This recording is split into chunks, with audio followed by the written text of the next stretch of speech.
Le ministre de l'Intérieur emploie le terme de barbare. Est-ce que c'est un terme que vous reprendriez pour ceux qui ont créé des violences hier Moi, soir? j'utilise le terme de voyou, mais c'est assez libre d'emploi.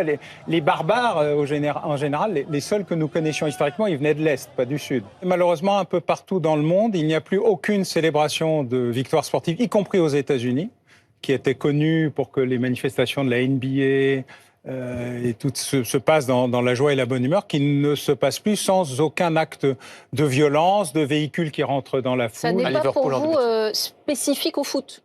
Alors, ça ne l'est plus. Il y a une généralisation des violences homicides, ce que j'appelle les homicidités en France, et c'est une réalité qui dépasse largement le football. La France, qui avait le plus bas taux d'homicides en 2011-2012 avec moins de 700, on a eu plus de 1000 l'année dernière, et avec les tentatives 5000, le plus mauvais chiffre des 50 dernières années, et donc de l'histoire de notre statistique moderne. Moi, je regarde le matin ce qui s'est passé la nuit. Il y a beaucoup d'agressions sur des personnels de santé, sur des postiers, sur des électriciens, sur des gaziers, sur des ambulanciers, sur des infirmiers, sur des personnels des urgences. En France, des niveaux de violence. Oui. Il y a une dégradation générale de la violence pour tout. Et qui date de quand et dû à quoi? Ah, je le dis, moi, je le vois par rapport à l'augmentation du nombre de victimes physiques. Car la statistique a tous les défauts du monde. En France, elle est partielle, parcellaire et partiale, manipulée, instrumentalisée et en général mensongère. On ne parle que de ce dont on veut parler. Mais par contre, le nombre de blessés physiquement traités dans les hôpitaux et le nombre de morts, on compte très bien les morts en France depuis 1539 et la création de l'État civil par François Ier.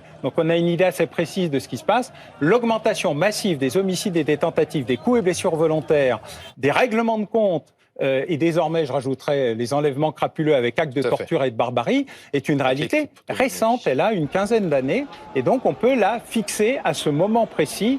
De ce point de vue-là, il n'y a pas de doute ou d'erreur statistique. Il s'est produit quelque chose à partir du début des années 2010. Et cette dégradation est à la fois accélérée en nombre et en intensité.